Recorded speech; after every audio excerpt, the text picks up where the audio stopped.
Hello everyone, welcome to ProspHer Collective with Amanda and Allie. We're so excited that you joined us today. If you like what you hear, please like this video, do one even better, and subscribe to our channel. Or if you want to continue asking questions and engaging in conversation with Allie and I, please join our Facebook group. It's completely free and we do actively comment and engage, and we love participation. Yes, that'd be awesome. We are going to talk about something that I think there's a lot of buzz around and something that we all struggle with, and it is scarcity. And we're going to talk about 4 ways that we can break out of scarcity and go into an abundant mindset.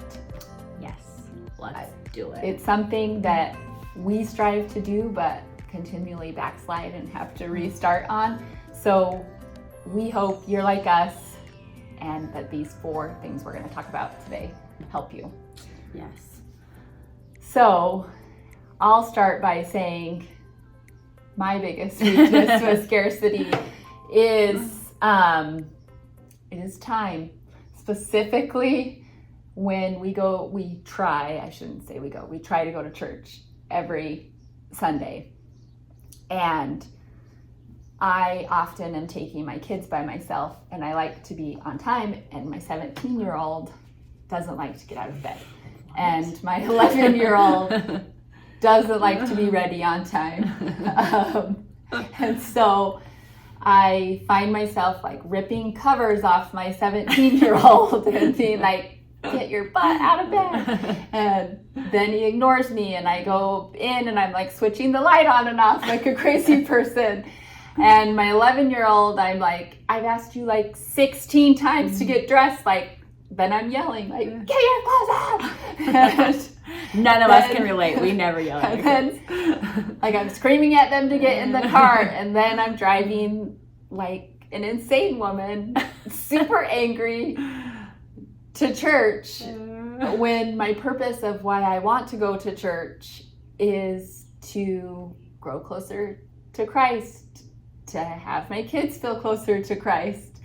And I am like doing the opposite of everything that I want in that moment because of my scarcity of time and of being late, when in reality, being 5 to 10 minutes late is totally fine.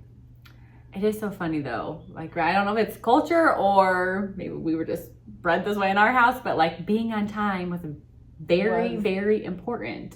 And it makes like my blood boil when I am not going to be on time. Yeah, so then you, like, every minute that counts down, like our minds just go like get racing even more and more, right? I'm like, I'm running out of time. And then so we get crazier and crazier. And I think, or at least I hope, everyone can relate and have their own kind of crazy story of scarcity in their own lives.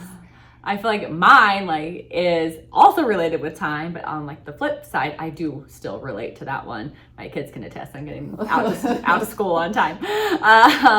Is having a really long to-do list and not enough time to get it all completed. But feeling like you have no choice but to accomplish every item on that list. That's like the worst part of it, right? I'm the one who chose to put it on the list. And then I'm like, I don't have enough time to complete this. And then I feel overwhelmed. And then I get crabby and annoyed. But do or die. That list is getting done. No matter what, the list is getting done. So I feel like that's one that I struggle with. And then also like reaching goals is like another scarcity one for me, right? Like we've been doing property management and real estate for 3 years. I think I just have this picture of like we'd be Brandon Turner by now. Not actually. Not Allie and Amanda. Yeah. Have 11,000 units and have tons of real estate and be living the dream. But in reality, right, we have a much smaller portfolio and we're systematically working on reaching our goals, but there is scarcity, I feel like, if and we can go down the rabbit hole of scarcity Yes. of not being where we wanted to be when we set our goals and thinking like, is this worth it? We're never going to make it. When the reality is we are making it. We are.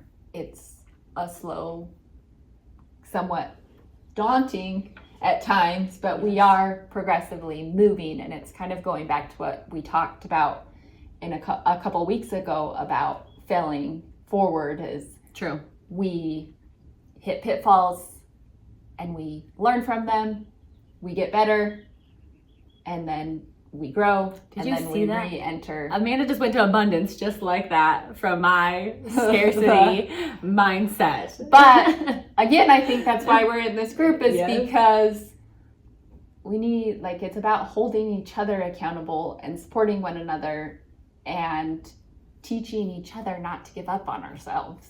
For sure. And when she's in scarcity, like having a group, like you said, a group of women, group of people, right, that can pull you out, seeing the different perspectives definitely helps. And that's kind of what our Facebook group is geared towards, is like helping build and helping each other grow. Yes. So let's talk about some other examples of scarcity so you can really start to see in your own life where you are having scarcity thoughts. So I think a big one is money. Yes. So it could be you see a person driving a really nice car and you find yourself being like, that dumbhead. Like you're resenting, you're judging them, or he must be an arrogant, pompous jerk. Like, I've had those thoughts. Over here, my 20-year-old minivan. Yeah. With all the goldfish scattered in the crushed in the back. Yes. Or how about the house or the vacations, the things you're seeing people do on social media. Yeah, like all of the stories and the reels of you see these super successful Brandon Turner with his 11,000 doors sitting on his paddleboard doing his video. Like, we can get thinking very scarce, like that's never gonna be me. Yes. I think also like real estate related, right, is the market is too hard. There's no deals. Interest rates are too high. How do I come up with that down payment? I'm never going to have $40,000 in cash or $10,000, whatever the number is. Yes, for sure. So those are some examples, but how do we now get from scarcity to abundance? So let's take a scarcity thought, like, I can't afford this, and turn it into abundance. Definitely have used that one a few times in my life. So have I.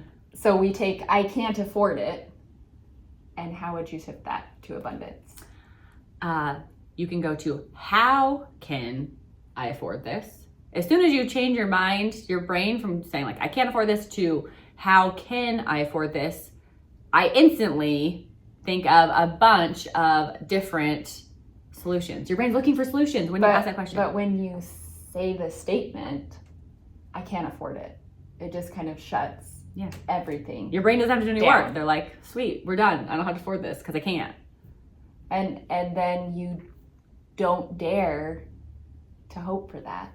Yes. Or to dream for that. Like, let's just give you like a simple, silly example. Like, let's say I want those pair of shoes, but I don't have it in my budget this month, or I don't have the money. If I go to, how can I afford this? Like, just instant thoughts that come to my mind is like, oh, well, I could not eat out for the month to afford those shoes. I could not buy some extra frills at the grocery store that my kids will live without. I could, it's summer here when we're recording, so it's like maybe I set my air conditioning to 74 and I live with it and I save my money on my energy bill. Yeah, or maybe this year we don't buy the water park pass. Yeah. So there is always a way when you change from I can't afford this to how can I afford this? So it's like believing that we have unlimited options. Yes. So I think it's like important to point out, like, scarcity, it limits our abilities. It 100%. kind of limits what we can achieve, while abundance is limitless, meaning like anything is possible. Yes. Because essentially, like, what you think becomes your outcome, right? So if we think we can't afford this, that's 100% going to be your outcome. And if we live our lives on those rules I'm never going to be able to afford that. I can't go on vacations like that. I don't have the money to invest in real estate. I don't have the time to get education. Like, that will be our outcome. 100%. Because your brain believes it. And that's what becomes reality. So let's hit our 4 ways to overcome those scarcity thoughts. Okay, so number 1 is awareness. As soon as you are aware that you're having scarcity thoughts, or by just watching this video and telling your brain you want to improve from getting from scarcity to abundance, your brain's gonna start to recognize when you're having a scarcity thought. So it's number 1, awareness. Yes, number 2 is like believing in yourself, believing that you are capable of succeeding. And I know you may be like, I have no evidence that I'm successful. Right. But I think all of us could look at our experiences and find, like, I took that online class and I passed. Yes. Or when I worked as a bank teller, I got the highest sales that one year. We can take those little like experiences of success and use that to be like, I have had success and I can be successful. And I would question why would you not want to believe, right? Like, what is the downside of not believing in yourself, believing in the things you can achieve, believing you can reach that thing or buy that thing? It goes back to fear of failure. True. But you're failing either way, right? So you're failing because you're not trying, or which is guaranteed failure. 100%. Or you may fail, but really it's like, if you set a goal here, you want this here, and you tried and you made it to here, and you still consider it failure, but you still made a huge amount of progress from getting from here to here. So I definitely would challenge the thought, like, if you're like, I can't believe that's just outrageous, that's dumb. I would definitely question that. Mm-hmm. Yes, because as soon as you start believing, your brain will find the evidence or make efforts to move in the right direction. It's true. Okay, number 3 is gratitude. Gratitude is huge, you guys. If you walk around life looking for everything that's wrong, if you're looking for everything that's wrong in your husband, your kids, your job, you will find them. They're there. They're plentiful. Yeah. But if you can switch it around to finding all the things you're grateful for, you will start to see all the abundance in your life. My practice is I do it at the end of my workday. When I'm closing everything down, I write one thing I am grateful for after my day of work. And then my second time that I do it is while I'm brushing my teeth in the evening. I will find things that I'm grateful for my kids, my family. If I'm struggling with my husband, like that's my go-to. Like I gotta find things that I'm grateful for. Moment. I'm the opposite. I start my day writing something that I am grateful for, and I even write something in myself that I'm grateful for. That one is huge. I have struggled believing in myself. And so for me, like writing something at the beginning of my day, positive about myself, helps me take that into the day with me.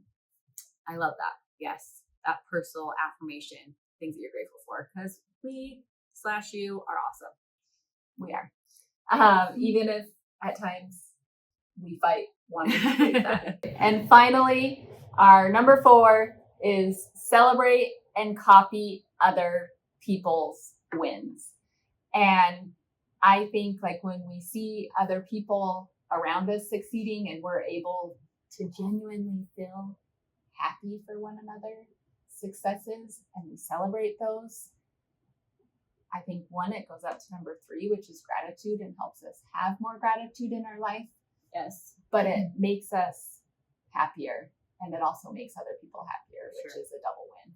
Jealousy never wins. Never makes you feel happy. And I think it's like thinking of scarcity says, like, if you have a pie and this is like 100% of the success in the world, and someone takes a piece of that pie, then you believe like because they had that success, you can't have that success. Yes. When abundance says they had that success, but there's like success for all of us, it gives me evidence that I can be successful too.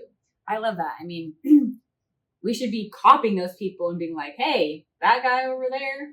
I think even like we were talking about Brandon Turner, so let's just keep on him for a thought, right? Like he has his, We love you, Brandon. yeah, he has a story where it's like, I'm not smarter than anybody else. I'm not indifferent than anybody else. Like I just went out, believed in myself and did the work. And you should take that same principle to yourself. Like find somebody that you want to emulate and then just go do it instead of being jealous of them, become like them. Yes, because there truly is enough abundance to go around for. And when we're working together with that abundant mindset, we're all so much more successful. Yes. When Allie succeeds, I succeed, and vice versa. I mean, that's the reason why we started this, right? Is we wanted to abundantly give back to women that want to improve themselves and get into real estate, to grow. Because if we can help each other, how much better off are we all? 1,000 times better versus tearing each other down. So with that said, let's recap. Number 1, awareness. Number 2, believe. Number 3, gratitude. And number 4, celebrate your own wins and other people's wins and copy them. So with that said, comment below. We would love to hear what your scarcity thoughts are, or jump over to our Facebook group. We'll post some questions in there. We'd love for you to join us, answer those. And once again, please subscribe and like our channel. Thank you so much for being here.